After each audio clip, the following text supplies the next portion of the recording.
Good morning, distinguished colleagues of the World Science Forum. I'm indeed very honored here this morning to be able to introduce this session on CBRNE risk reduction through, security risk reduction through CBRNE sciences, education, and human factors. I'm Dr. Lee Fouquet, the Singapore Chief Science and Technology Officers of Home Affairs, and I'm very confident that this morning's session will be a very impactful one because we have a very distinguished panel of speakers which has got a long record of experience in the area of science, education, and human factors. I would like to introduce all of them first so that you know who they are. The keynote speaker will be Dr. Syed Abu Sal, who is the head of the Euratom Coordination Unit of the Joint Research Center of the European Commission. So Dr. Abu Sal is seated here. Following his speech will be Dr. Al-Sharif Nasir bin Nasir, who is the Executive Director of the Middle East Scientific Institute of Security, who is MACIS, who is also one of the sponsors for this session. Then we have Dr. Naresh Kumar, who is responsible for the implementation of human factors sciences into security in the Republic of Singapore, to deliver his talk on the work that he's doing in the area of human factors. Following him will be a very interesting talk by Professor Mukundan Chambadi Raman, if I've got the name correct, from India. Dr. Mukundan is, Professor Mukundan has a lifelong research on brain oscillation signatures to look at experiential knowledge and claims made by people, and he's been using his work very strongly in the security domain. And in this morning's panel will be Ambassador Thibaut Toft, whom I told Ambassador Toft that I knew him since in the 90s when he was running the Biological Toxins and Weapons Convention. He's now the executive secretary emeritus of the Comprehensive Nuclear Test Ban Treaty, and he will deliver his speech about his organization's work in security risk reduction. And finally, we have Miss Jenny, who was formerly the Director of Security Policy in the EC and now with the Harvard University. And she will be the moderator of this morning's session. But before we start this morning's panel, I would like to invite Ms. Patricia Rayleigh to deliver an address on behalf of the European Commissioner for Education, Culture, Youth and Sports. Please, Patricia. Thank you very much for that introduction, and I should add that my Commissioner Navracsics, is also responsible for the Joint Research Centre, which is the European Commission's in-house science centre, and it's the reason I'm here today. So thank you very much. And thank you to Jordan and the Jordanian hosts who've been so kind to have us here this week. It's been a real pleasure so far. Sadly, I'm leaving today. I know my Commissioner would really like to have been here if it were at all possible, but unfortunately his agenda didn't allow it. So he would have liked to be here because this has a special importance, partly because of the involvement of the European Commission's Joint Research Centre, which I mentioned, but also because, of course, there's a very strong Hungarian connection to the World Science Forum. And my Commissioner, as a Hungarian former Foreign Minister and Deputy Prime Minister, is very proud of that connection and has been a supporter of the World Science Forum for many years. So I'm going to just give a very quick overview. I'm not going to keep you from the experts for very long, but a quick overview of the political and the policy importance of this topic in Europe. And then I'll hand over to my colleague Saeed, who leads our team on CBRNE in the Joint Research Centre and is the real expert. Sadly, of course, in the last decade or so, reflecting the worldwide situation, the European Union's security environment has changed very significantly. And the EU has had to adapt to the new challenges that we're facing worldwide. And we've had to improve measures to protect our citizens by countering these new and emerging threats. And of course, in that context, we've recognized the heightened importance of chemical, biological, radiological, or nuclear security, and the need to handle the threat at different levels. So the EU has adopted a number of concrete, specific strategies, each of them highlighting the risks posed by the potential use of CBRN devices and aimed at combating the threats. So these include, and I'm not going to be exhaustive about a long list of things, but there was a 2003 European security strategy and EU strategy against proliferation of weapons of mass destruction. In 2005, the European Union produced the EU counter-terrorism strategy, and in 2008, new lines of action in combating the proliferation of weapons of mass destruction and their delivery systems. 8 years ago, the Commission adopted an action plan to counter CBRN threats, and just a few years ago, in 2014, adopted a communication on a new approach to the detection and mitigation of CBRN and explosive risks at EU level. So this is a more strategic and overarching approach to CBRN and explosives policies. In his State of the Union address just a couple of months ago, and against the backdrop of a series of really tragic events in Europe over the last few years, European Commission President Jean-Claude Juncker stressed the importance of combating terrorism in the EU, building on real progress that's been made in the past years. So just a month ago, the European Commission proposed a new anti-terrorism package aimed at better protecting European citizens. This includes an action plan to step up EU-level preparedness, resilience, and coordination against attacks. And of course, implementation of these plans relies on and is supported by scientific research and technical developments. The knowledge and tools provided by scientific research contribute continuously to secure societies against CBRNE risks, enhancing their resilience and stepping up preparedness. And this is why the EU Research and Innovation Programme Horizon 2020 includes an area focusing on secure societies, protecting freedom and security of Europe and its citizens. This part of Horizon 2020 aims to support research and innovation activities that are needed to protect citizens and the economy, and it covers infrastructures, services, and political stability. The main objective is enhancing resilience against natural and man-made disasters, fighting crime and terrorism, improving border security, and enhancing cybersecurity. But of course, none of this happens in a European bubble. And as our friends in the International Space Station reminded us just a couple of days ago, there really are no borders when we look from their perspective. And there are no borders when it comes to global security, peace, and safety. I thought their introduction was a very nice framing of the problems that we're looking at in this particular session. So both policy and research are complemented by increased coordination and cooperation, not just at European level, but also international level. This helps policymakers and those implementing policy to respond much more quickly and effectively to the global, multidimensional and cross-border nature of today's security challenges. So therefore, it's crucial that partners across the globe can cooperate as seamlessly as possible and share best practice, exchange information, develop complementary tools, and improve international standards together. So with this in mind, let me just mention one good example of such international cooperation that really works.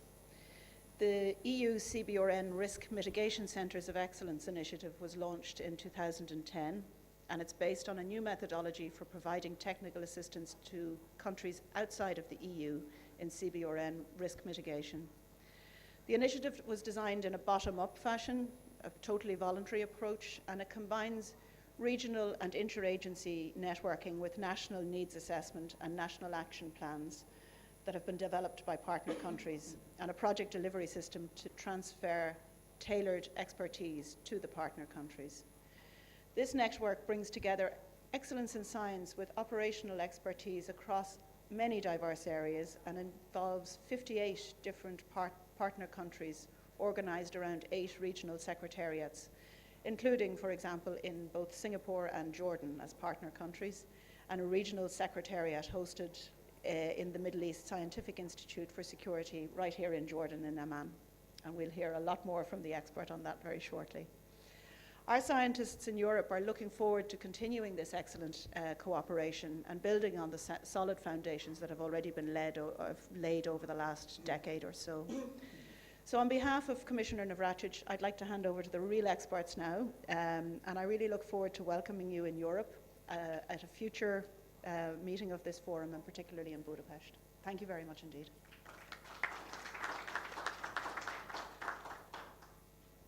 Ladies and gentlemen, please welcome Dr. Syed Abusal for his keynote address.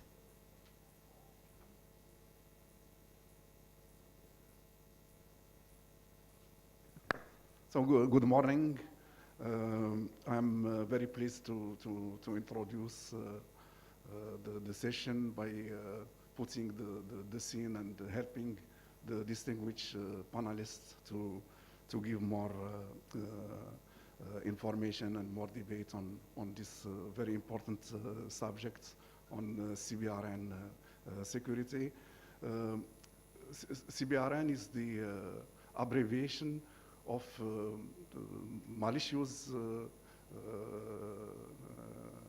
act involving chemical, biological, radioactive, and nuclear materials to cause harm, damage, or disruptions. So this is more or less the definition when we talk about CBRN. But it's also the definition of threats. So CBRN is threat, is a real threat, is recognized by the international community as threat.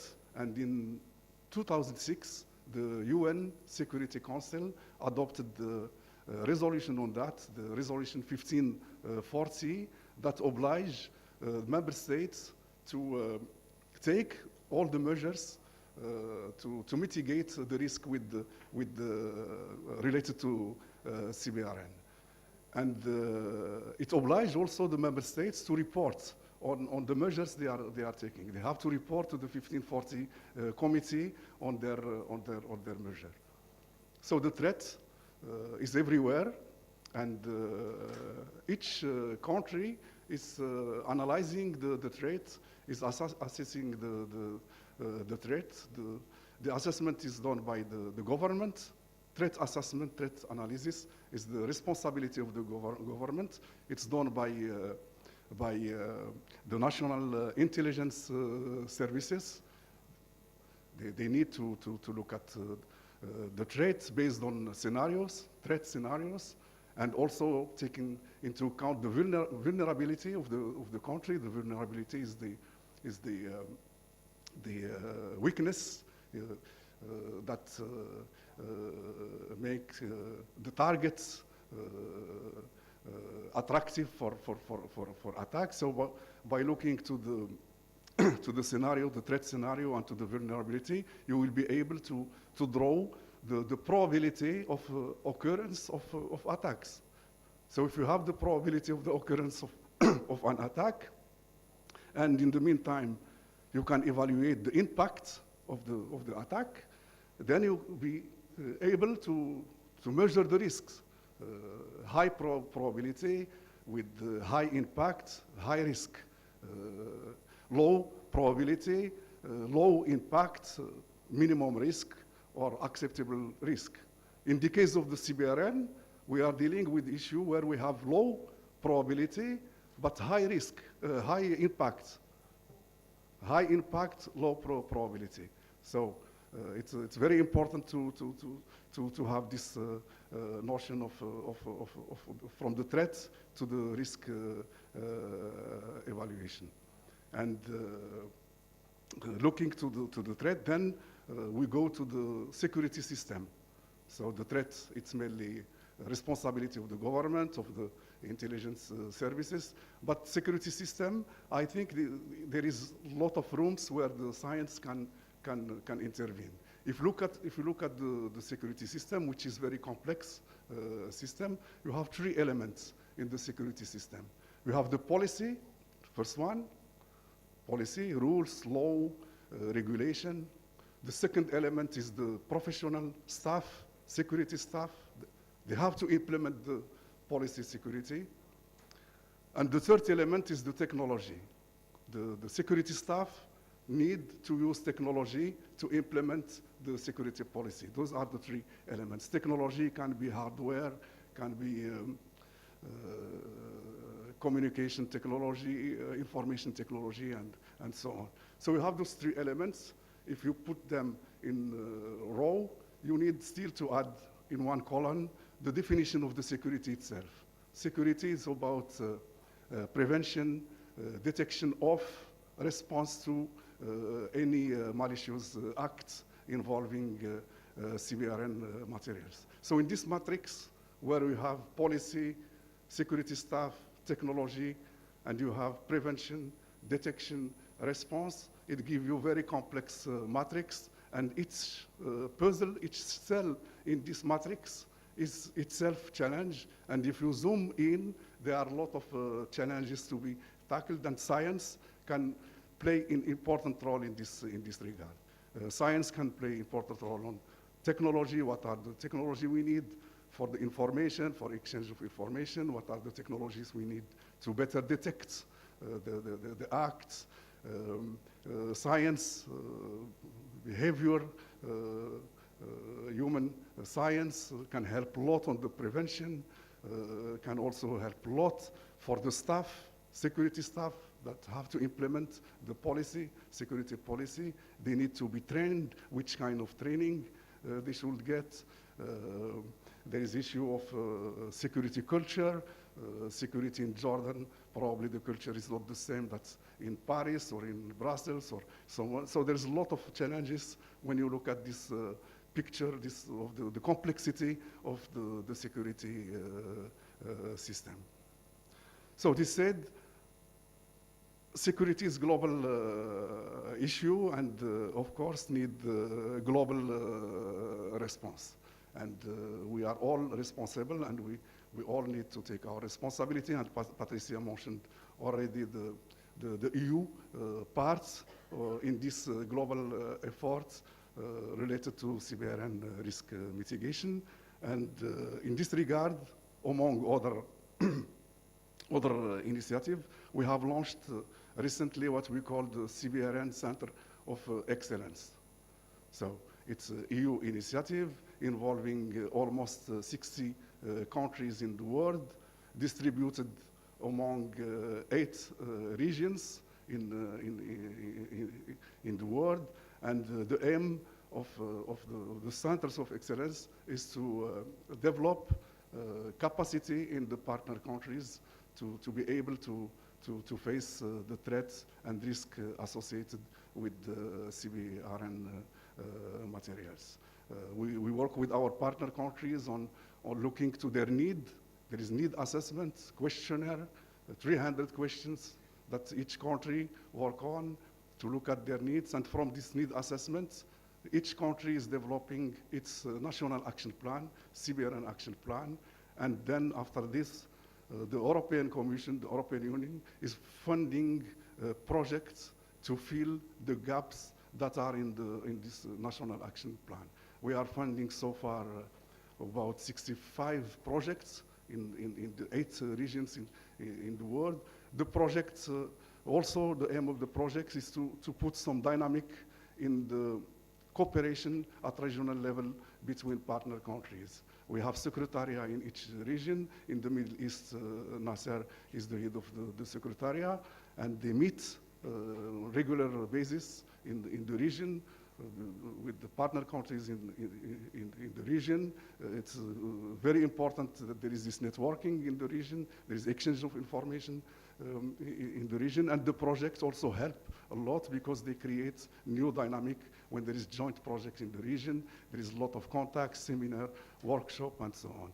But the final goal of the Center of Excellence is the sustainability. We need to sustain in each region the capacity and the capabilities to fight and to face the CBRN threats. And this you can do it only if you have the expertise in the region.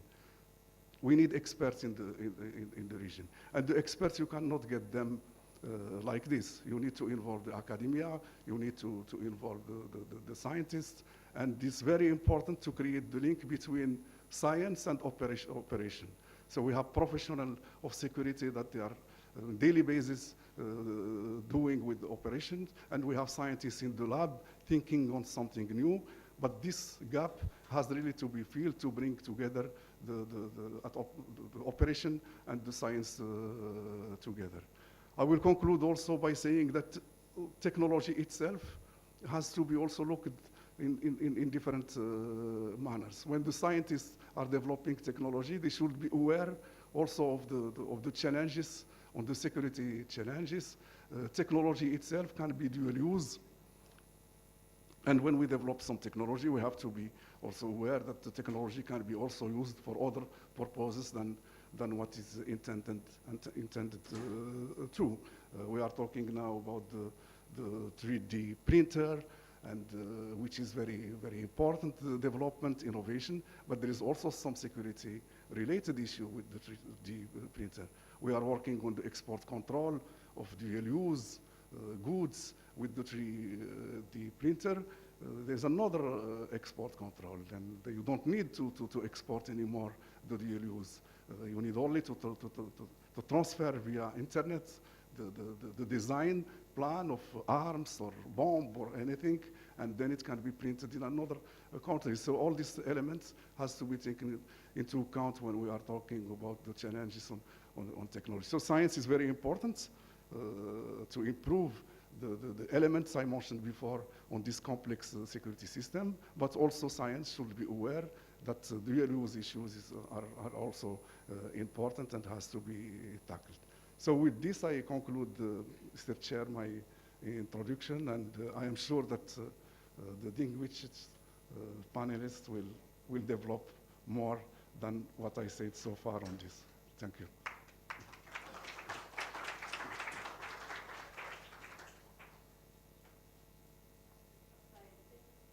Thank you very much for those introductory remarks, and we are now very delighted to start with the main part of the panel and with the remarks by Nasser. Thank you very much.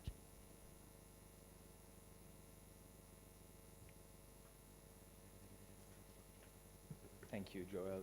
Good morning, ladies and gentlemen. I have to start by really saying what a privilege it is to be here today at the World Science Forum. As a Jordanian, I'm tremendously proud that my country can be a host and an organizer of such an important conversation. And I'd like to thank all the panelists and the organizers of this panel. I'd like to mention that a little bit about my organization. My organization is a non-profit, non-governmental organization that is part of the Royal Scientific Society, our hosts for this conference and our organizers for this conference. And we're also, in addition to that, as Dr. Saeed mentioned, the host of the Regional Secretariat of the EU Centers of Excellence Initiative. I like to think of us as sort of being at the nexus of science and security, and looking at these chemical, biological, radiological, and nuclear risks, not only through a traditional security perspective, like you mentioned, Dr. Saeed, because, right, these are risks that could be caused by deliberate, malicious actions like nuclear terrorism or biological weapons or what have you.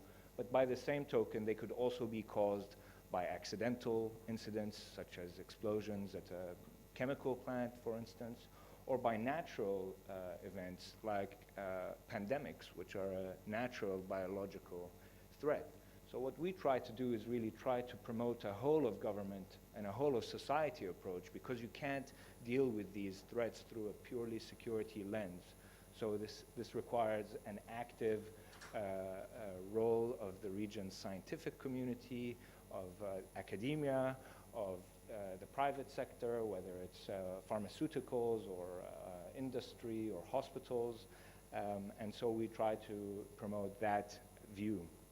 And actually, you mentioned as well the three pillars, which are the personnel, the people, and the policies, and the technology. And I think to a certain extent, we can have policies that might not be implementable. We can buy technology from abroad, but the critical factor is the human factor, the people. And this is where culture plays such an important role. So my organization works to localize and culturalize a lot of the international best practices on CBRN risk mitigation. And culture is a little bit of a difficult concept to discuss or talk about, because it's maybe intangible to a certain extent. It's misappropriated to a certain extent. By culture, I don't mean how you greet somebody in their native language, or whether you can say a few words in their local language. I think it's a little bit deeper than that. Every country, every region, even every organization has its own culture. And if we look at organizational culture, we can look at things like Volkswagen lying on its emission reports last year, and that's because the organizational culture of Volkswagen allowed for that. If we look at the Fukushima disaster, and maybe there are Japanese colleagues in the room who can speak to this, but research shows that the corporate culture of the Japanese companies like TEPCO, the utility companies, played a role in hiding the nature of the problem once Fukushima happened. So every region, every organization, every culture has its own cultural issues. Even in this wonderful resort area where we're at the Dead Sea, we see the metal detectors and X-ray machines at the door, this tremendous investment in the technology and infrastructure. But if I wore the uniform of a Jordanian general and walked in, will I get searched or will I be waved through? And it comes down to the culture of the operator and his training and the human factor. Maybe I look too young to be a general, but you get the idea. So the social and behavioral sciences, like culture, play an increasingly critical role in these security issues, whether we're talking about physical security, whether we're talking about arms control, whether we're talking about arms control negotiation, inspections, verification missions, training projects, capacity building, which is sort of my area of expertise. And what I'd like to do is share a couple of examples, first globally and then from Jordan. So my first example is about the UN inspection mission in Iraq, the UNSCOM mission in Iraq in the mid-90s.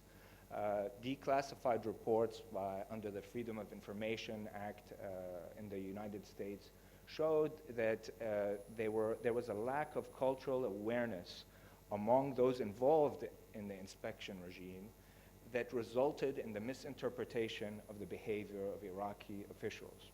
So what was happening after further research, it turned out that the inspectors were getting two versions of how far along the weapons programs were, the WMD programs of Iraq. And the reason was, when they spoke to the weapons scientists were giving a very modest view of the progress that was being achieved on the weapons programs. But when they spoke to the officials, the people who were higher up the chain, they got a much more advanced and rosy picture of how advanced the programs were. The reason was cultural. The weapons scientists were always afraid to report the failures of their weapons development program to their senior leadership.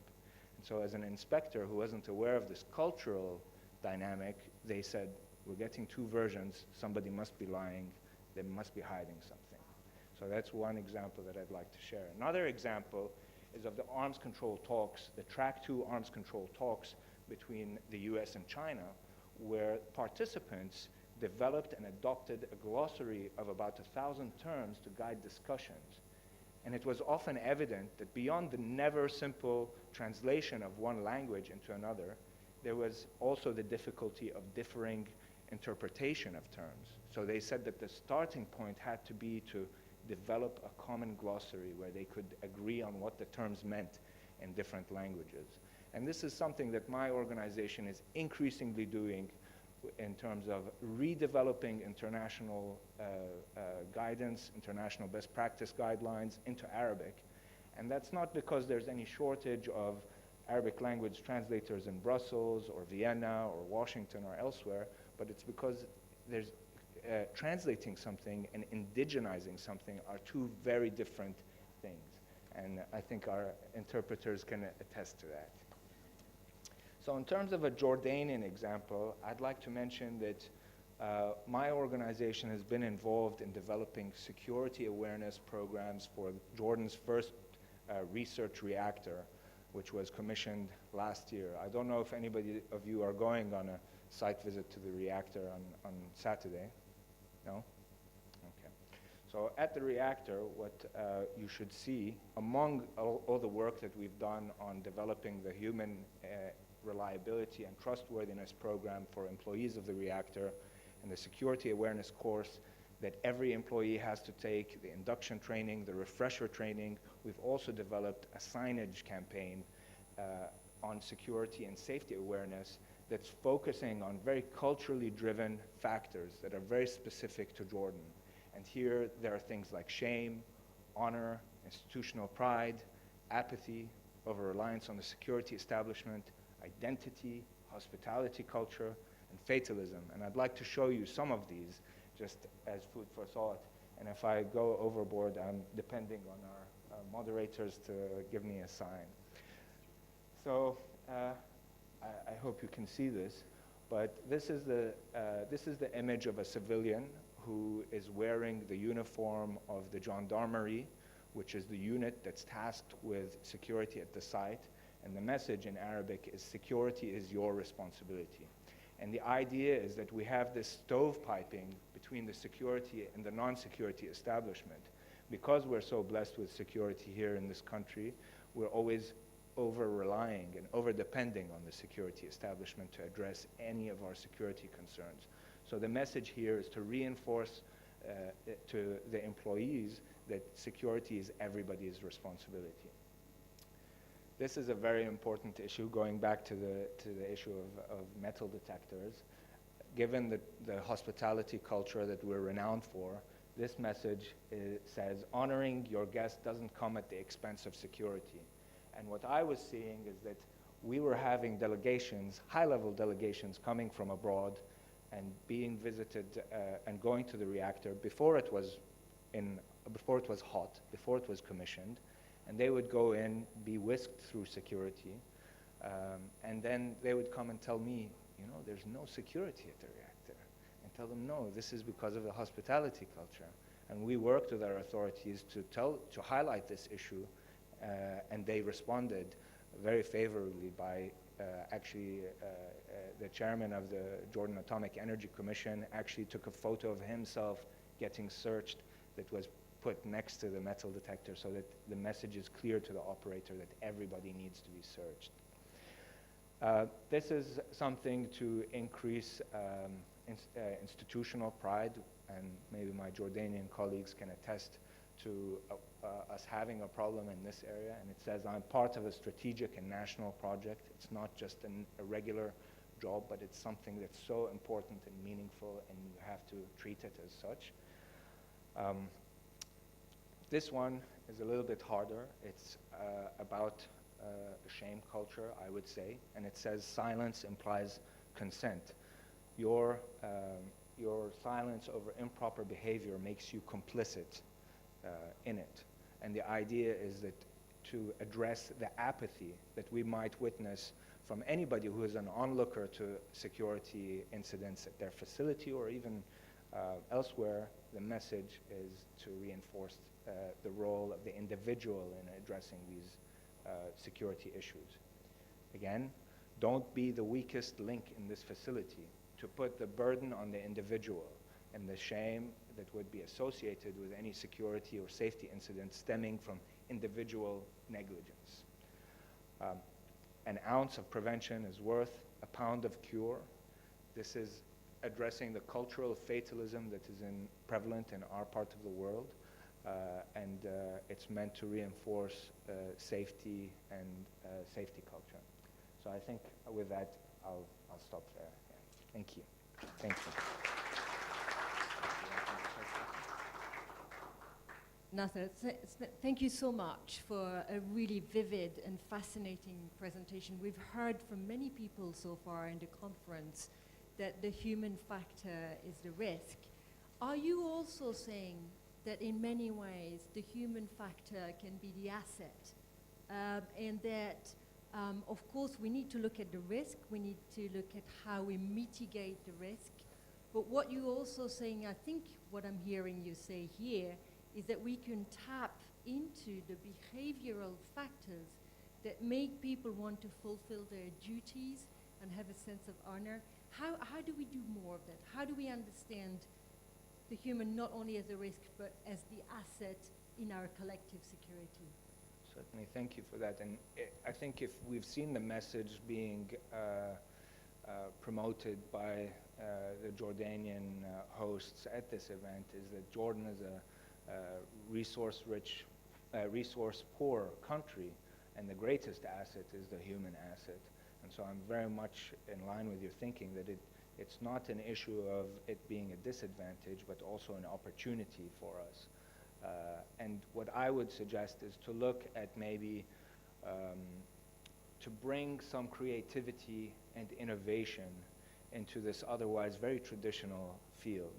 If we're looking at the message of the World Science Forum, is that we need to continuously develop ideas and new approaches, and it seems like we might still be doing things very similar to the way that we were doing them 10 or 20 years ago.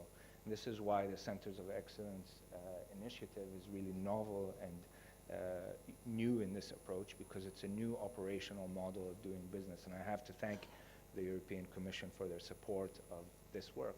And if you look at things like commercial product development, for example, so much time and effort goes into the design and the development and the marketing and the promotion of new products and the testing of new products, the way they're targeted to meet different audiences. And I think there's so much we can learn from that, and to infuse this traditional sector with some of that type of thinking. Okay? Thank you. I think those are enormously valuable thoughts that everybody will take with them as they consider, how do we make security not just an afterthought as we look at science, but really an integral part of how we approach science from the earliest stages of the design all the way to the implementation. But with that, thank you very much for your intervention. And it's my great pleasure to give the floor to Naresh.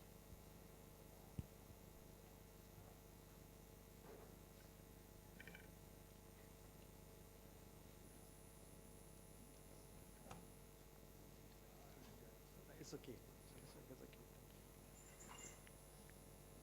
Good morning, Chair and distinguished guests. The focus of my topic today is human factors in the new age of security. Before I share with you some applications of human factors, may I also share my experience in the field of human factors in these past years. And may I start with imperfect systems and system failures. Technology alone is not the answer, I found. And program managers in the past would have me believe that people are adaptable, not to worry. You can incrementally add on, and you can fit everyone in. And worse, acquire first and manage these other issues later because they are more pressing issues. And all of this, as you can see, these approaches have their shortcomings. And not too long ago, we had a fair share of our own tragedy. Singapore Airlines took off in a closed runway after midnight in the pelting rain. And the causation of the problem was human error. And much of these issues and could have been avoided if we empowered the user. And therefore, it's important, as in human factors, we would say, honor the user, design around the user, maintain for the user. And with this, may I touch on the issue on human performance, which is actually looking at human limits, potential, characteristics, and designing your systems and process around the human. And this is what we have done with safety and security in Singapore.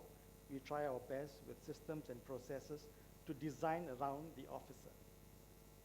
And if you don't, as you can see in a network-centric environment, you are inundated with a lot of information to the point that you might be paralyzed with this information. And if you're staring on the screens for long, you'll end up with visual fatigue and a cognitive deficit, and you will lose your attention. And therefore, it's important when you design displays to follow human factor standards, to look at the field of view, the field and envelope of what you're looking at, and designing your visualizations such that it's intuitive and you can do that in one glance to make better decisions. Even when it comes to baggage screening, you can lose your attention because you're watching the screen all day long and you become overworked. And if you have to work on shifts more than once, then one wonders if you're fit for duty, and we should be concerned whether you're fit for duty. Therefore, for very intense work where there's lots of concentration needed, you need to have proper work-rest regimentation to alleviate your fatigue and stress. Dimensions are also important in human factors because they can be used for the design of apparel, so make sure you fit into your clothing, to make sure you can don and doff your ensembles. Dimensions are also necessary for the designs of workstation and workspaces to accommodate the 5th and 95th percentile of humans that might be working in those spaces. And even when it comes to experts and novices, referring to aiming, you can design your reticle pattern to make sure you have higher levels of accuracy and mimic the response of experts, and teaching novices to accelerate their expertise to the level of experts, looking at the grip, the stance, the breathing, the eye sockets, and all of that. And there are, of course, quantitative methods and targeted training approaches to look at cognitive loads, divided attention, multitasking, and maintaining alertness. And if you did that all correctly, you'll be within the optimal envelope of performance. And therefore, we come to this point. Humans, there's a Goldilocks point, not too hot, not too cold, not too far, not too near, not too full, not too hungry. And therefore, we have to respect this positive feedback and negative feedback, maintain that homeostasis, and designing your system giving that control, or else you're going to see a degradation in performance, and that can be troublesome. Therefore, when you look at human and machines and you're at that brink, there's a plethora of issues that you need to address in the area of human factors, and only when you get that right would you have a good partnership between human and machines. And therefore, in Singapore Armed Forces and in the home team, we have placed our focus also in human factors apart from the other sciences. Let me now shed some light on some of the applications of human factors in homeland security in Singapore. We have developed a mobile classroom to bring training to our frontline officers, and it is fitted with a semi-immersive virtual reality training wall. This is basically to train our officers to handle their batons, their tasers, and their weapon systems, and providing them scenarios of violence and threats so that they are better honed and their skills are current to meet any kind of exigencies in the future. We also have a climatic chamber that mimics responses for winter conditions as well as summer to climate our soldiers and our frontline officers for any extreme situations that they may have to attend to. We have a mannequin that walks and sweats, and this will help us evaluate actually the apparels that we acquire for various missions to make sure the conductive properties and evaporative properties of the materials are conducive and doesn't lead to heat stress or other conditions. We have also fitted our petrol vehicles in some cases with early warning systems because drivers would have to patrol for long and prolonged hours in the balmy, hot conditions in Singapore, and they may drift, and that might lead to accident, and this in some way helps to curb those situations. We have also developed an exoskeleton system to help the civil defense actually, because they would have to carry casualties up and down 10 stories high, move rubbles and all of that, and to displace that load and to manage the challenges that meets the golden hour. We are now testing these exoskeletons for use. Drug offenders is another problem in the sense they have to constantly do a urine test, and it's been a manual process in the past, labor intensive, messy sanitation issues, and there are imposters trying to swap urine bottles and things of the kind. And we have automated the process entirely, right from the point of scheduling your appointments to registration, to sealing the bottles, to even drawing the samples out to the master bottle, all done automatically and with robotic devices. And this prevents any kind of human intervention in the process. In the ministry, we have also been interested in the frontline officers and their ground issues actually, and what might be their concerns daily. And you did a NASA Task Load Index evaluation, and what stood out very strong really is the fact of the lack of user consultation when we acquire and procure systems for our frontline officers. And therefore, recently, we have revamped our procurement process, and also we have commissioned a human performance center so that our frontline officers can participate in design reviews and make sure they get what they want. And in this way, we incorporate human factors into the life cycle management of most of our critical systems. Having touched that, let me now touch a little bit on human profiling, forensic investigation. We have recently adopted the brain electrical oscillation signature, and this is using an EEG to tell you something of whether you were intimately involved in a crime. And we have used this for drug investigation because we're very keen to look at couriers and storekeepers and whether there's anything incriminating in their acts. I won't go further into this because the inventor of this is Professor Mukundan, who will be then discussing this in greater detail, and therefore I will leave that to him to explain to you. And the next part I would like to talk about is mass screening.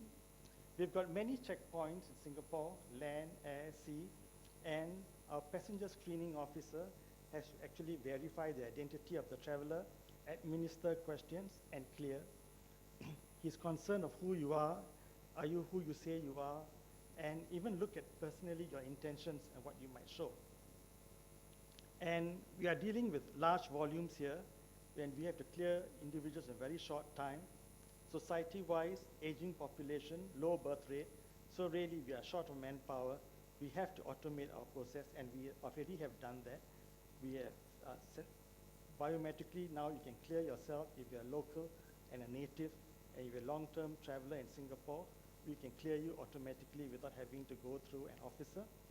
And we have also introduced an automated interview suite to pick up hostile intent.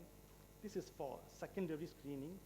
If we think we need to give a second look to a person, then we will ask them if they would volunteer themselves to go through this kiosk. It's an interview system that has many languages, and it's like a polygraph actually.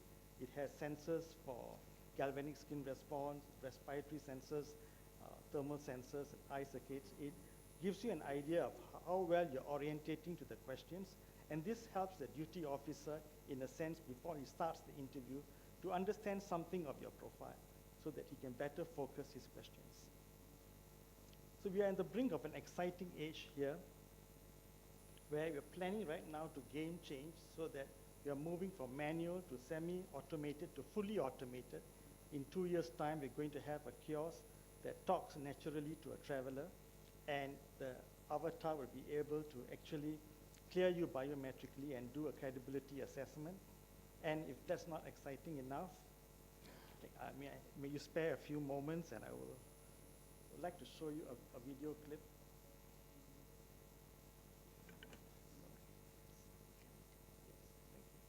Thanks, Michelle.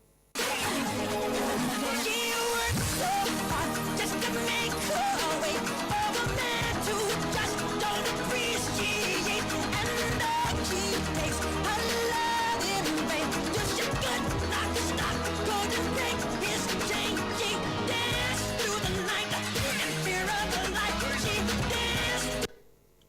That's actually Michael Jackson, and it's a hologram. And it's very realistic, and we're planning to have a hologram for passenger screening officer in Singapore with 3D movements and no visible displays and terminals. And we're going to incorporate covertly and have these sensors such that you can actually clear on the fly with all this credibility analysis done, and we're going to increase it with a lot of markers, 14 other behavioral markers, to improve the accuracy of clearance. And we plan to bring this game change to Singapore in 2025, where we're going to have actually avatars working in partnership with our human counterparts. So that's our general direction, and we're hoping to do this very soon. With that, may I thank you.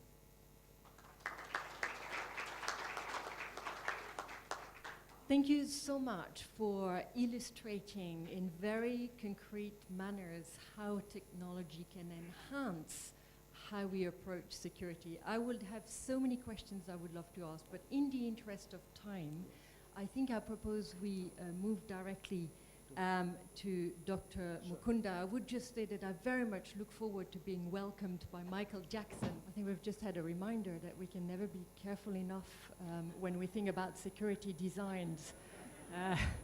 And I hope you'll find safety in these, indeed, the distinction between safety and security. Dr. Mukundan, you have the floor. Okay. Honorable Chairperson and scientific dignitaries here and friends. Normally, I don't give this type of a presentation on this particular topic in regular science conferences. But this being a World Science Conference, and my professional colleagues from Singapore was also keen that this should be presented here, I agreed to come over here and make this presentation. This is about a particular technology that has been, developed mainly for the purpose of security purposes. See, I don't come from a forensic background, I come from a purely academic background, or been dealing with mental health cases, drug addiction, alcoholism, things like that. And it is then I had the opportunity to get into an area like this and develop a technology like this. Now, when it comes to the technology itself, what it is, now you find that when you say memory in the brain, today we know that very clearly there are two types of memories. It was in the late 80s and 90s, the work done mainly in the United Kingdom, mainly in the Maudsley Psychiatry Institute, and many some parts of the USA also, that showed that knowing or recognizing the activation in the brain, when you say you know something, when you recognize something, that is very different from the activation seen in the brain while remembering your own past experiences, your own past, what you call autobiographical episodes. These are totally different things. During knowing, what you need is purely your sensory cortex, maybe the visual cortex. You are looking at something, so the information has to go to the visual cortex. Then it will also activate the association areas, and then it will recognize. And if there is some difference, your frontal lobe, this area will tell you that, hey, this is not the same, there is some difference there. That's all. Whereas when you say you remember something from your past, you find that tremendous amount of activation takes place. It is as though you are reliving that experience. That experience is being reactivated all over in the brain. The activation pattern is different. This is what made me think that if I could develop some technology which can easily measure in a lab situation, it may be useful for security reasons, forensic reasons. Now, it took quite a long time, several years. We started sometime in the late 95, 96, and only by 2008, the work got to an state wherein we could really start using it. Now, what is this technology? Now what we do is that we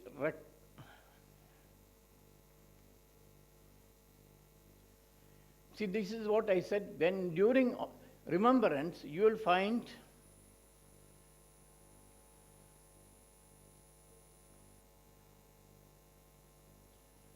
lot of activation. You have the source memory, when and where it happened, you have to get that information first. Then there is an emotional arousal associated with that. Then there is the associated remembrance taking place.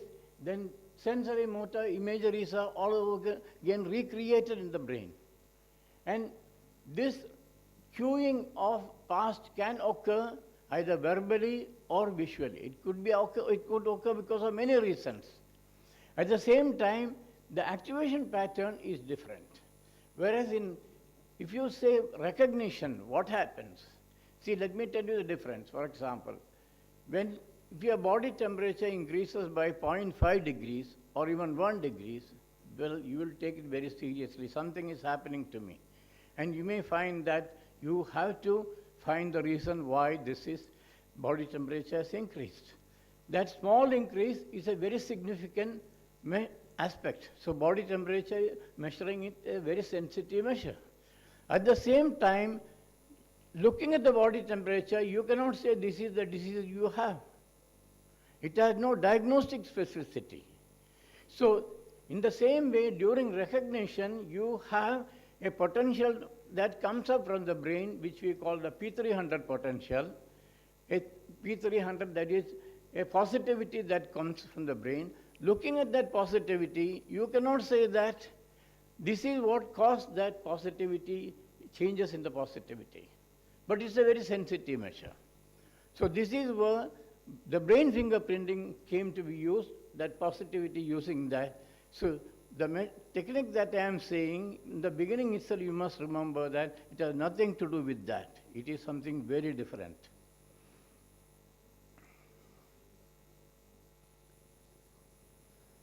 Now, what we do in this here is simply cue the subject, encourage him to remember the past and how this can be cued.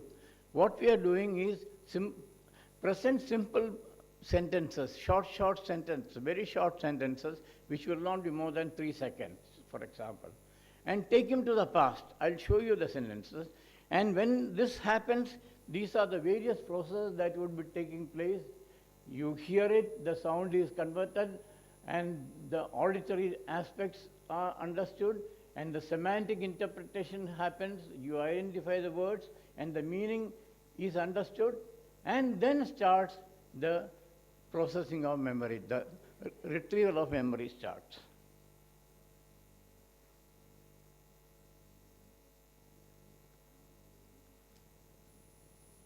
This is where I told you that conceptual knowledge is different from experiential knowledge. These two are different types of knowledge.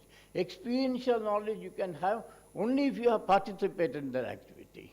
Whereas conceptual knowledge you can have in so many ways.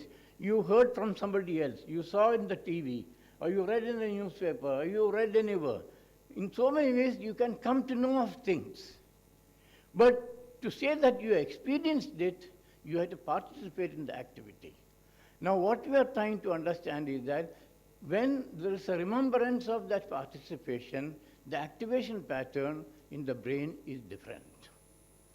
And that is what is done by that in the test.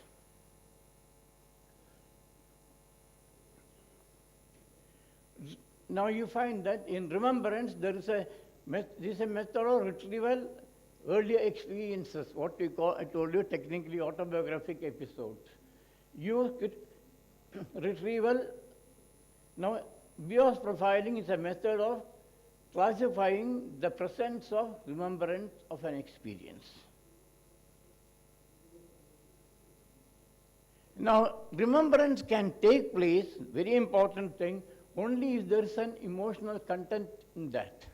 Otherwise, every day you eat your breakfast. You spend about half an hour, 15 minutes or 20 minutes sitting and eating breakfast. But if I ask you, what did you eat yesterday, you may be able to tell me.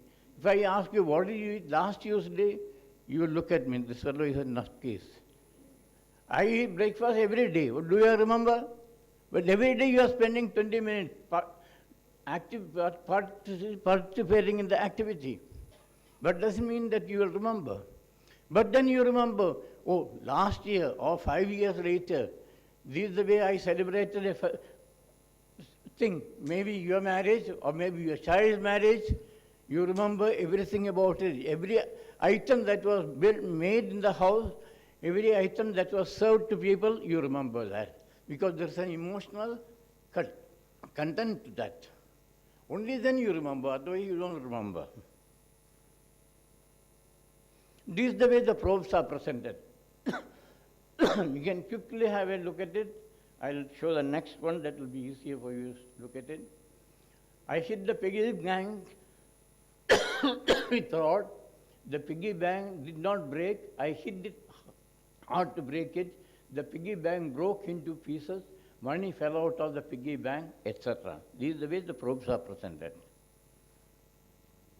Now, here the thing is that when you present these probes, you don't expect any response from the subject. He has to only sit and listen to it. No response is needed. Okay? And you can present the probes either positively or negatively. You can tell him, I didn't hit the piggy bank. Or you can say, I hit the piggy bank. Either way you can see. Because what you remember is what you did. This is only to trigger the remembrance. So you can ask it either positively or negatively. And he doesn't have to give any answer to it. He only sits and listens to the probes presented. And probes, totally you may present about 100 probes or 200 probes. And you may not present it in one session.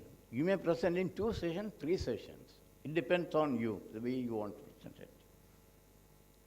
And once you present it, at the end of it, and the system will also see when before presenting, are you doing any mental activity? If some mental activity is happening, it will stop. It will not present the probe.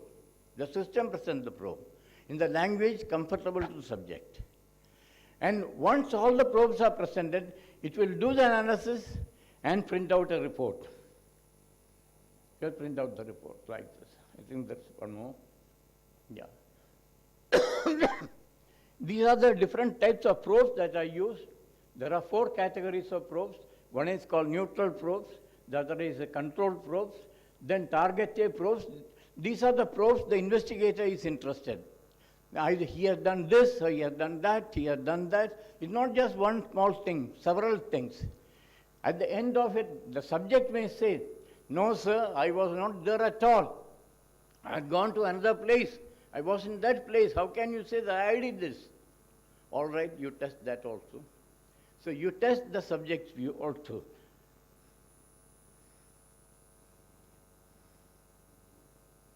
Now, what we do is that when the probe is presented, these are the different things that we test.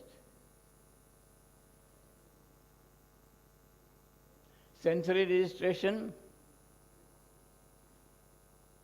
encoding, semantic processing, inward shift of attention, accessing source memory, presence of sensory imageries, presence of motor imageries, time domain changes, and presence of emotional response and activation suppression. All these are looked for. And only if all these show positive indications, except the last one, if all these are showing, then you will say there is a remembrance taking place when this probe is presented to them.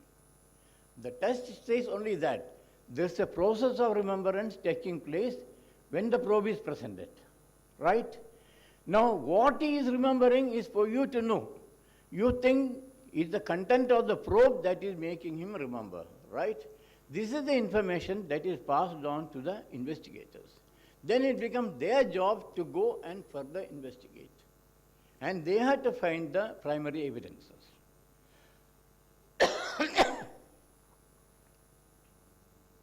Now, there are many things that may happen. There could be inattention. There could be primary processing only takes place, or there is encoding only takes place. Beyond that, it doesn't happen. And you may find even he looks for source memory, he doesn't remember still. Only when all these things happen, you will find a report like this. Here you find that. See, for example, here. This particular probe, it shows experiential knowledge. There is remembrance has taken place. Here there is a remembrance has taken place. Here there is a remembrance has taken place. Here there is a remembrance has taken place. Here taken place. Now, looking at this in a particular sequence, only if they occur in a sequence, then only the investigator will decide probably this is what happened. And the important thing is that you can administer the same test, the same probes, the next day, a week later, a month later. Even I am surprised to know this. Not in one case, hundreds of cases, the same results are obtained in the same person. Not another report, the same results are obtained. Yeah. So, Phil, okay. Yeah. No, I want to say that this particular test became possible mainly because of the continuous support and help of these people. Dr. Rao, who is the person who encouraged me to work in this area at all, he was the chief forensic scientist, and then Dr. J.M. Vyas, he is still the Director General of JFSU. It's not one or two cases, almost 1,000 cases have been seen. Not one or two cases. I mean, today it is taken as people are coming and telling me that soon this is going to become, the finding in this set itself may be taken as a evidence and by the court. That's the way it is progressing. And then, of course, Dr. Naresh is here. There were people who encouraged me a lot, gave me a lot of ideas about it. And Dr. Lee is there, and then Dr. Benny Lin. From these gentlemen from Singapore, even they were involved in the development of this technology. Thank you very much. Thank you. Thank you very much, Professor, for those really fascinating insight. I think what you and Naresh have demonstrated, and while you come back to your seat, I will just maybe comment, is the extent to which advances in behavioral and cognitive sciences are sort of helping understand the human factor, better design safety and security, better make it part of every step in the processes of securing the whole chain and the whole ecosystem of CBRN research and applications. But of course, it would be very interesting if we had the time, I'm afraid we won't have, but to hear your views on how that is applicable to anticipation.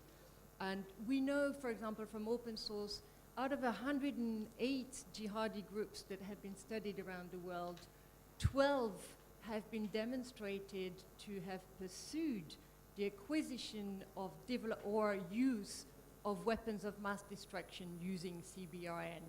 So your work is all the more relevant as we're going to be thinking about anticipating who might want to acquire CBRN means for terrorist purposes. I do not propose that we take that question just now because if you don't mind, I thank you so much for your understanding.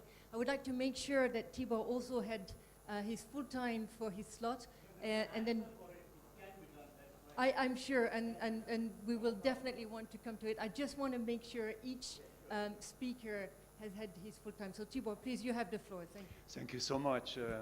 It's very difficult to stand here. I am the one standing in between the luncheon and this session.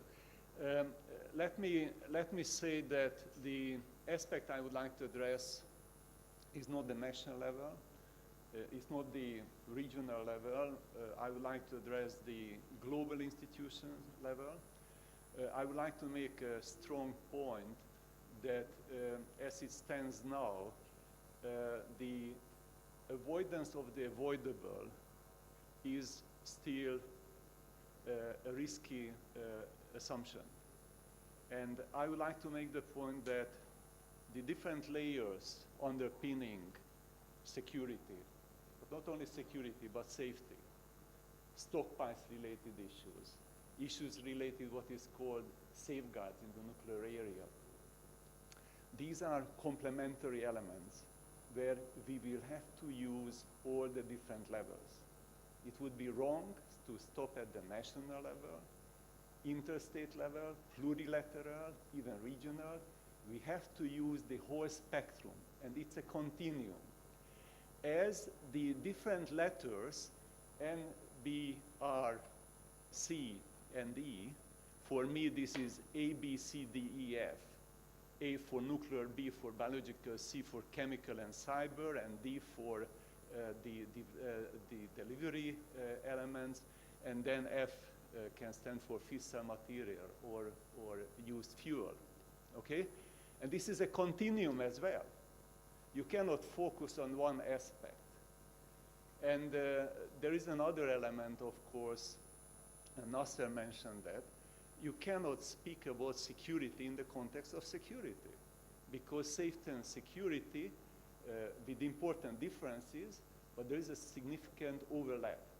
If your safety system is weak, this is a possibility, a weak link, to use it as a security scenario. So all these elements work together, and if you take that there are 6 categories of weapons of mass destruction and deliveries, and there are 5 different layers from national to global, and then you have all these security, safety, and stockpile-related issues, you have practically 150, 200 moving parts of the risks. 200 moving parts of the risk before going into details. Going into details on fissile material, whether we are speaking about highly enriched uranium or whether we are speaking about plutonium, and it's a big difference. From the point of view of the remedies, you have to have remedies for around 200 moving parts. And the question is, can we say that we are doing our level best to avoid the avoidable? And you might ask the question, what is the level best? Okay, and as a diplomat, the reality is reality, and whatever is realistic is not logical, and whatever is logical is not realistic, as it is the case in the world of diplomacy. But I don't think it's enough, and I would like to bring up 2 slides, if it is possible, very quickly, to demonstrate more from a historical viewpoint how things might look different being looked upon. And the very first slide is from 1911. This is the so-called Solvay conference from Brussels. The best brains of physics and chemistry put on one photo in 1911, and you can read the list. And there is a photo from 1913, Solvay Conference 2, and pay attention to the dating of this conference. The 5th Solvay Conference happened in 1927. These were the best brains science could produce. In the 5th conference, out of the 29 participants, there were 70 Nobel Prize winners. Okay? And the question is security risk reduction. These scientists, were they on the top of the situation if you do not narrow down security risk reduction to the notion we are discussing today in a wider sense? Was it avoidable? Some say, no, it was deterministic, how history went. I don't believe in that, and this is the photo we will have to keep in the back of our mind in this science forum and in all the science forum we have. Hopefully we will have 17 Nobel Prize winners among the young and not so young people emerging from these meetings.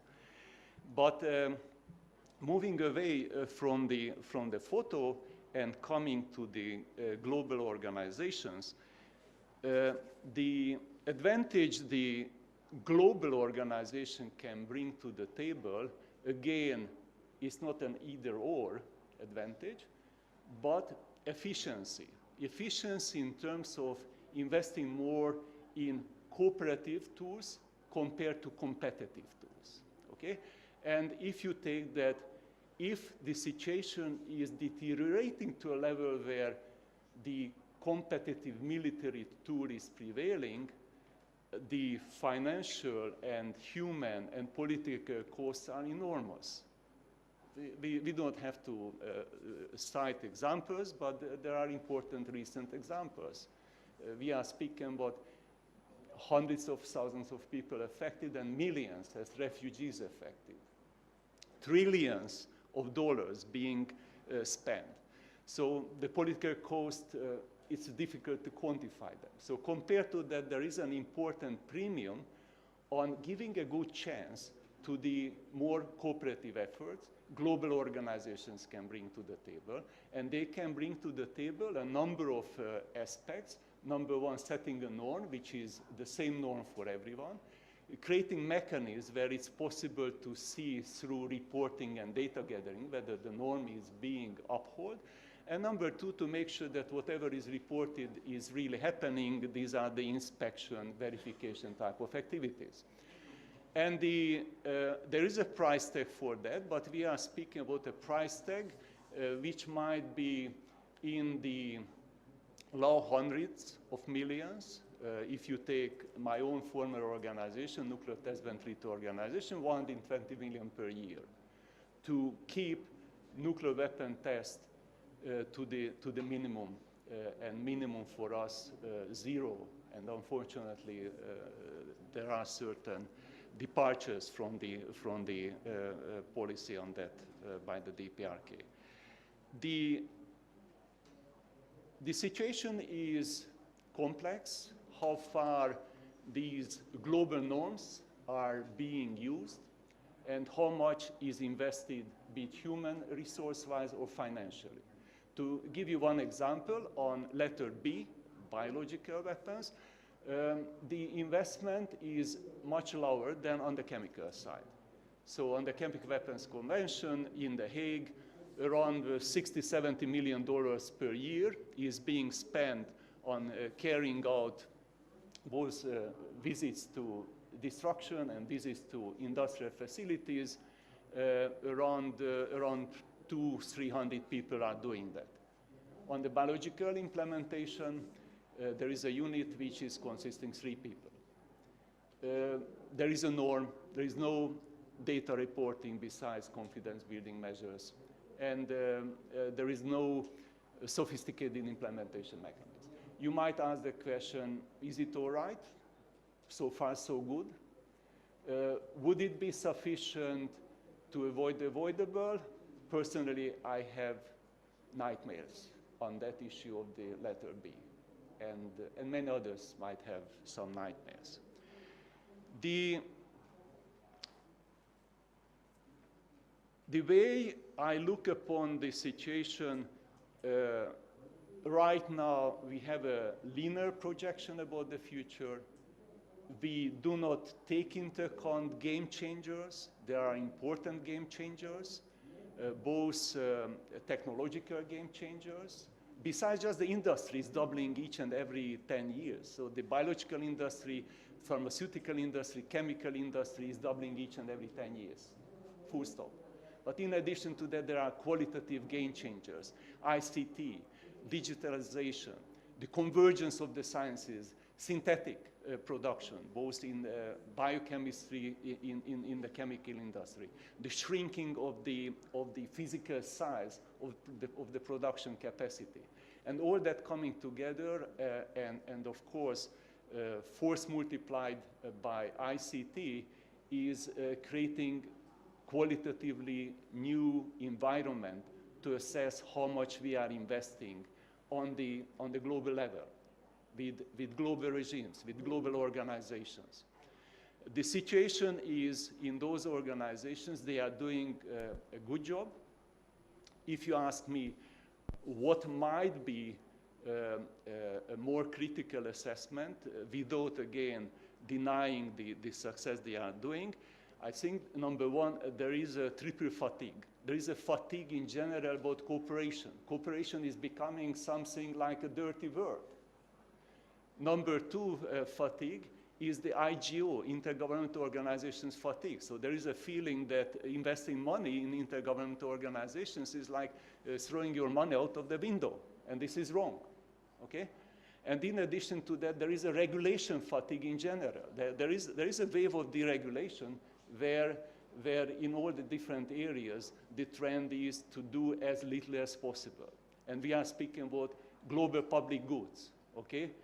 No deliberate diseases, no chemicals misuse, no fissile material misuse. For that, you need a global regulation as well, and you need a decent system.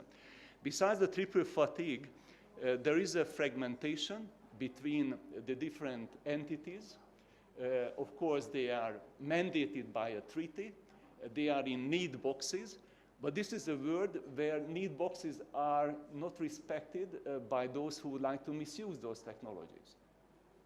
There are certain elements of cooperation between them. I could cite the example. I don't have the time for them. But there is a need to significantly increase that. And in addition to that, there is an understaffing and underfinancing. The budgets are shrinking. We are speaking about, at the national level, like DHS, Department of Homeland Security, my recollection is around $50 billion per year. So we are speaking about the whole of the set of organizations dealing with these issues is around $500 million, probably. So we are speaking about 1% of the cost of the biggest country, and those are good investments. So I'm not denying that the 50 billion is not well invested. So there is a need to rethink that. I don't think that we will get there. We need a new approach, a hybrid approach. In addition to strengthening the capacity of the organizations, we have mass collaboration involving the youth, and I don't have the time to address it, but the type of Wikipedia, where there is a massive collaboration, on issues which are not sensitive because of the dual-use character of the technologies, we can massively deploy tens or hundreds of thousands of people through education and enhanced education. So I would like to let this message be taken back to Commissioner Navracsics, because he's responsible for both youth education and for these technologies. Thank you so much. Tibor, thank you very much for bringing this to the level of the governance issues of the risks that have been discussed. We are reaching the end of the time that we have for this allocated panel. I will just make a couple of brief concluding remarks. I'm unable, unfortunately, to open the floor to question, but I would like to ask the panelists if they would be so kind to remain available for bilateral questions. I've been asked to stay with the time. I see a lady at the back who seems very, very keen. So I'll just very briefly take your point because it seems absolutely pressing. And then I will do the concluding remarks. And again, as I said, do please stay. I'm sure the panelists will be keen to take your questions. So very briefly, please.